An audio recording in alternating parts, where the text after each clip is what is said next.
오늘 우리에게 주신 하나님의 말씀은 신약성경 로마서 11장 11절부터 24절 말씀입니다. 오늘 말씀은 이제 이방인의 구원에 대한 그런 말씀입니다. 그리고 또한 반면에 이방인뿐만 아니라 이스라엘 민족에 다시 한번 은혜가 있다. 역시 은혜가 열려 있다. 이것을 이야기합니다. 사실 예수님도 유대인이죠. 바울도 유대인입니다. 그러나 예수님은 누구에 의해서 십자가에 달렸습니까? 하나님을 모르던 이방인들이 아니라 바로 하나님을 가장 잘 안다고 본인들이 자타가 공인하는 누구예요? 유대인들에 의하였어요. 제사장들, 서기관들, 바리새인들. 그러니까 한마디로 하나님에 대한 열심이 있는 사람이 없는 사람, 있는 사람들에 의해서 예수님이 고난을 겪었고 십자가에 달렸죠. 그들은 말로도 예배의식 가운데에서 어땠어요? 메시아를 기다리던 사람이에요? 모르는 사람들? 기다리고 있는 사람들이었어요. 아브라함을 알고 있고 이삭을 알고 있고 그 믿음들을 전수하고 있다고 확신하는 사람들이죠.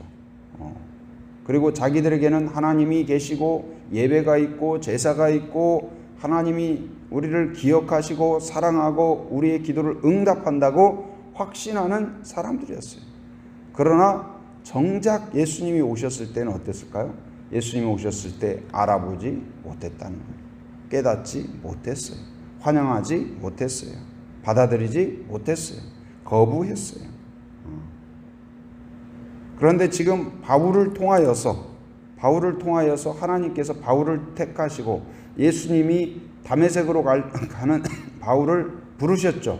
부르시고 만나셨어요. 그 당시만 하더라도 바울도 유대인이지만 예수님을 어떻게 생각했어요? 거부했어요. 이단으로 생각했어요. 잘못된 걸로 생각했어요. 허황된 걸로 생각했어요. 하나의 선동자로 생각을 했어요. 그런데 그가 그 다메섹으로 가는 중에 바로 이제 예수 믿는 자들을 잡아들이고 죽이고 그러기 위하여서 달려갈 때 예수님이 그를 만나 주셔요. 그리고 예수님을 만나서 바로 이 바울이 깨닫게 돼요. 내가 믿고 확신하던 거 바로 예수는 가짜고 예수는 바로 이 잘못된 이단이었다. 그렇게 생각했던 것이 잘못되었구나. 진짜 예수님은 하나님의 아들이구나. 그리고 예수님은 다시 부활하셨구나. 이걸 깨닫게 돼요. 그리고는 이제 그 예수님의 음성과 예수님을 만나면 빛으로 만남을 통하여서 눈이 보이지 않게 되죠. 그래서 아나니아를 만나서 거기서 또 이제 같이 교제하고 그런 가운데 이제 그가 정리를 시작하게 돼요. 그리고 결국은 하나님의 사도로 예수님의 사도로 부름 받아서 사명을 감당하는데 이 바울은 그가 사도로서 어떤 사도로 부름 받았어요? 누구를 위한? 이방인들을 위한 사도로 부름 받았어요. 그리고 이제 지금 가서 복음을 전하는 거예요. 복음을 나누는 거예요. 그런데 이 놀라웠잖아요.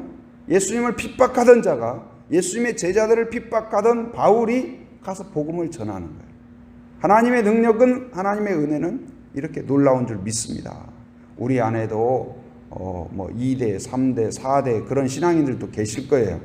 그러나 과거에 안 믿다가 과거에 예수님을 거부하다가 그 신앙을 무시하다가 아니면 핍박하다가 그런 가정도 있죠. 며느리가 신앙생활을 하는데 기도하니까 시어머니가 그냥 핍박하고 교회 간다고 뭐라 하고 오히려 주일날 되면은 교회 못 가도록 막 일거리를 막 더 주고 그런 경우도 있어요. 그러나 결국은 그런 가정들을 보면은 결국 어떻게 되었을까요? 며느리가 젊음으로 이긴 게 아니고 기도로 인내로 함께 할 때 하나님의 은혜 가운데 결국은 시어머니도 함께 신앙생활하고 온 가족이 함께 신앙생활하는 이런 경우들을 보게 됩니다. 바울이 그래서 변화된 마음으로 변화된 믿음으로 변화된 확신으로 이제 가서 이방인들을 향하여 복음을 전합니다. 그런데 이게 웬일입니까? 유대인들 입장에서는 늘 무시하고 구원받지 못할 사람들이라고 생각했던 이방인들이 바울의 선포와 바울의 치유와 이런 과정을 통하여서 바로 사람들이 돌아오는 거예요. 믿음을 갖는 거예요. 하나님을 의지해요. 그러면서 지금 어떤 마음이었을까요? 그러니까 이제 이방인들이 돌아오는 걸 보면서 두 가지 마음이에요. 하나는 뭐예요? 기쁨이에요. 감사예요. 자기의 사역을 통하여 이방인들이 돌아오고 하나님을 만나고 선교지에 가서 복음을 전할 때에 돌아오고 사람들이 믿고 하나님을 전혀 모르던 그런 거 보면 신기하죠. 저도 중국에 가서 이렇게 사역을 할 때 말도 처음에 막 버벅거리고 잘 모르고 그런데 말도 잘 못하는데 이제 사역일을 전할 때도 능숙하게 읽지를 못하니까 이제 읽어주세요 이 말이 무슨 말이냐면 징두이샤 이 말이에요. 징두이샤. 이제 그 말은 이제 막 연습을 했죠. 그래가지고 징두이샤 그래서 사역일이 딱 펴가지고 이 팅구어 쓰거 슈링더 왼저마 이게 이제 사역리에 대해서 들어보셨습니까 이거예요. 그래가지고 이제 그 다음 페이지는 이제 제가 잘 못 읽으니까 징두이샤 그래요. 읽어보세요. 읽어주세요. 그러는 그 사람이 읽어요. 그리고 읽으면 한 페이지 끝나면 뭐냐면 동부동 그래요. 동부동이 뭐냐면은 이해되냐 안 되냐 이 말이에요. 그럼 내가 동부동 그럼 그 사람이 동 이 말은 이해된다. 부동 하면 이해 안 된다 그 말이거든요. 만약에 그 사람이 동 하면 다음 페이지로 가고 부동 그러면 짜이두이샤 그럼 짜이두이샤는 뭐냐면 다시 한번 읽어주세요 이 말이에요. 그 사람이 이해 안 된다 그러면 다시 읽어달라 그래요. 그래가지고 또 한 페이지 다 읽으면 동부동 그래요. 이해되냐 안 되냐 그 사람이 동 그러면 다시 그 다음 페이지 이런 식으로 얼마나 웃겨요. 전도가 얼마나 웃깁니까? 그런데 놀라운 것은 그런 어설픈 방법으로도 사람들이 예수님을 받아들이는 거예요. 신기하잖아요. 그 중국말 읽지도 못하는데 읽어주세요. 이해되냐? 이해된다? 이해 안 된다? 다시 읽어주세요. 이해되세요? 이 기도가 이해되냐? 이해된다? 짜이두이샤 다시 읽어주세요. 겨우 그런 3살짜리 말과 같은 그런 말로 무슨 역사가 일어나요? 구원의 역사가 일어나요. 이야 이거 신기하다. 놀랍다. 곧 이제 성령의 역사는 우리의 언변에서 나오는 것이 아니고 하나님의 능력에서 나와요. 그래서 유대인, 이방인이 중요한 것이 아니라 성령의 역사와 믿음이 중요한 거예요. 오늘 지금 이방인들이 하나님 앞에 돌아옵니다. 그래서 그 예를 들어서 선교사가 외국에 나가서 복음을 그렇게 떠듬떠듬 했는데 돌아오는 거예요. 그러면 첫째는 뭐예요? 기쁘고 감사하죠. 기쁘고 감사해요. 그런데 문제는 뭐냐? 지금 바울의 심정이 기쁨과 감사가 있을 뿐만 아니라 또 한 가지는 아쉬움과 아픔이 있는 거예요. 왜 그랬을까요? 자기는 이방인이에요? 유대인이에요? 유대인이죠. 그런데 유대인들은 오히려 하나님을 잘 안다고 말하는 사람들은 예수님을 받아들여요? 안 받아들여요? 안 받아들여요. 그러니까 이방인들이 잘 받아들이니까 기쁘고 감사하지만 자기의 핏줄인 아브라함의 후손이라고 말하고 자부심이 강한 유대인들은 오히려 복음을 거부하는 거예요. 예수님을 거부해요. 그래서 이방인들이 오히려 잘 받아들이는 걸 보면서 기쁘고 감사하지만 한편으로는 내 가족, 내 민족이 받아들이지 않는 것에 대한 아픔이 있는 거예요. 안타까움이 있어요. 안타까움. 지금 그 아픔을 이야기하고 있는 거예요. 그래서 사실 우리가 그 유대인의 입장에서 보면 우리도 뭐예요? 유대인이에요? 이방인이에요? 이방인이죠. 그러니까 그들은 어떻게 생각했냐면 구원은 누구에게만 있다? 이스라엘 사람에게만 있다고 생각을 했어요. 유대인에게만 있다. 그래서 구원받으려면 먼저 뭐가 돼야 된다? 유대인이 돼야 된다고 생각을 했어요. 그러나 예수 안에서 구원은 유대인이냐 이방인이냐가 중요한 것이 아니라 뭐가 중요해요? 예수님을 믿음으로 받아들이느냐가 중요하다. 그래서 우리는 하나님의 은혜로 유대인이기 때문에 구원받은 것이 아니라 핏줄이기 때문에 구원받은 것이 아니라 일반적으로 유산은 누구에게만 받아요? 아버지가 누구에게 줘요? 자녀에게 주죠. 핏줄에게 주잖아요. 그런데 구원은 지금 유대인에게만 준 것이 아니라 예수 안에서 그 장벽을 헐어버리시고 여러분과 저에게도 하나님의 은혜와 구원이 임한 것을 믿으시기 바랍니다. 곧 그래서 우리는 유대인이다, 이방인이다, 여기에서 구원이 온 것이 아니라 무엇으로? 믿음으로 왔다. 민족이 아니라 믿음으로 구원이 되었다. 그러므로 이제 구원을 거부하고 있는 유대인을 향하여서도 너희가 교만하지 말라. 왜요? 바로 그 구원이 유대인이나 이방인이나 거기서 온 것이 아니라 바로 어디에서 왔기 때문에? 하나님의 은혜와 믿음으로 왔기 때문에 누구든지 사도행전 16장 31절에 보면 이르되 주 예수를 믿으라. 그리하면 너와 내 집이 어떠리라? 구원을 받으리라. 할렐루야. 누구든지 예수님께 돌아오면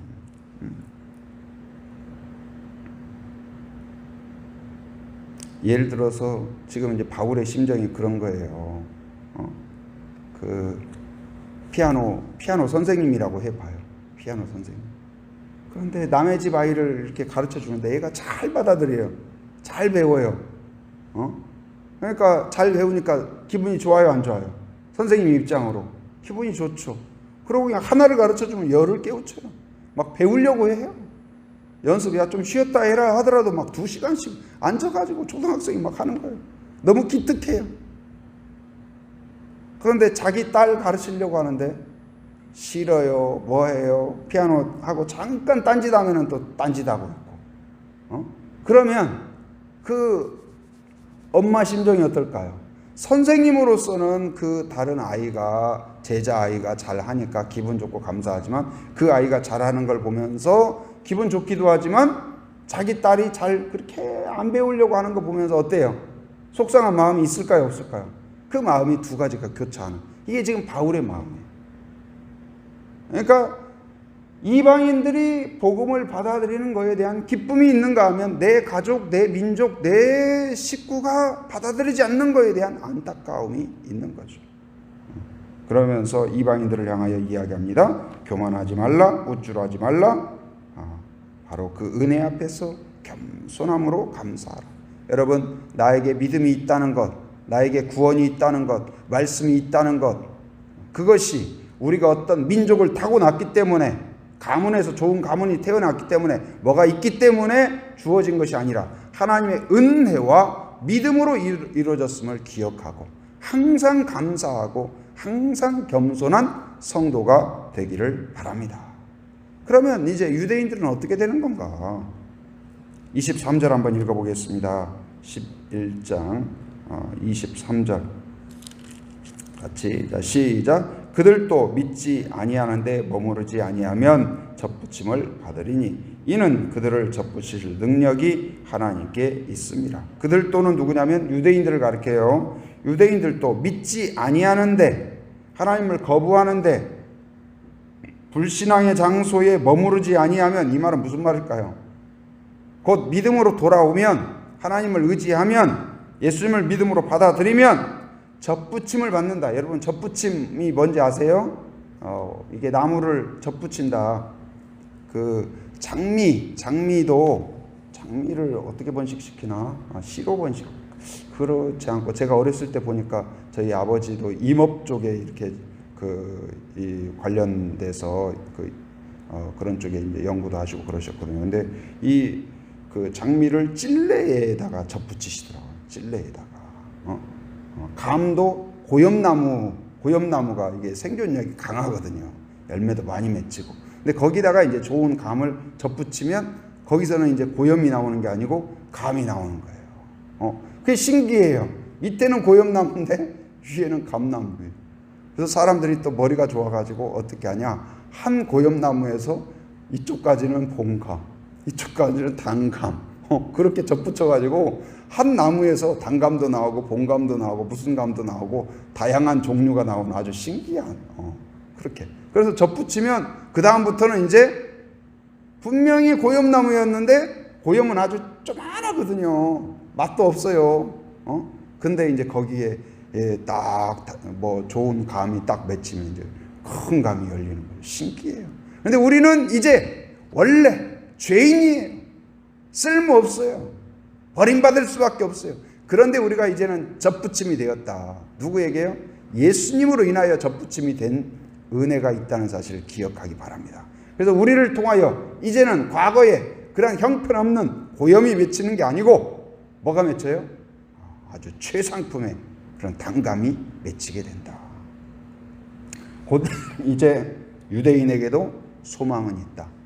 다시 하나님께 회개하면, 믿음으로 예수님께 돌아오면 누구든지 다시 접붙임이 된다. 할렐루야. 우리는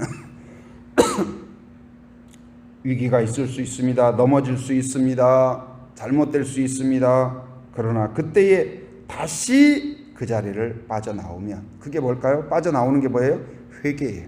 회개. 우리의 죄를 인정하고 하나님께 감사하고 태도를 바꾸고 행동을 바꾸면 그게 뭐냐? 다시 접붙임 되는 거예요. 다시 접붙임. 새로운 생명이 시작이 돼요. 나를 통하여 예수님의 생명이 시작될 줄 믿습니다. 오늘 유대인도 마찬가지다.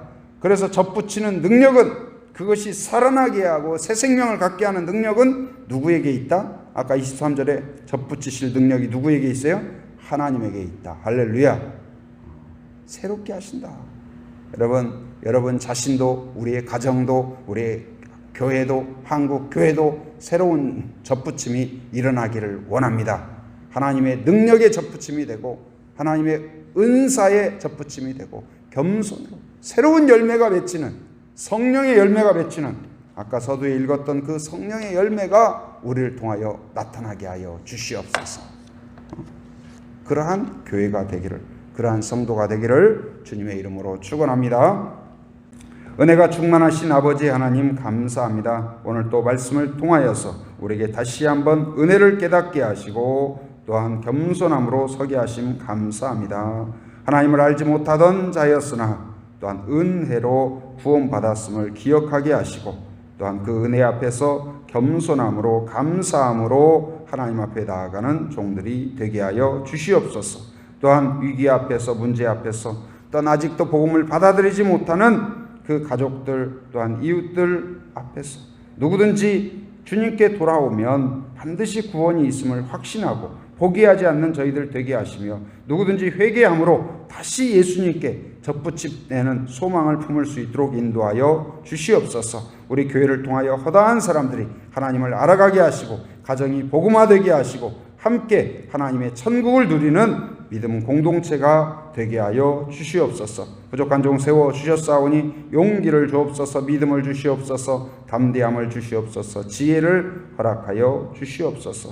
특별히 기도하며 축복합니다. 김미경 사모, 또 하나님 이렇게 어려움 가운데 있습니다. 뇌염으로 제주대학병원 중환자실에 입원 중에 있습니다. 긍휼히 여겨주셔서 오늘까지 이어지는 1차 치료를 통하여서 좋은 결과, 좋은 하나님 응답이 있게 하여 주옵소서. 기억력도 회복되게 하시고 언어 기능도 회복되게 하여 주시고 건강도 회복되어서 속히 하나님 건강한 모습으로 함께 할 수 있도록 인도하여 주시옵소서.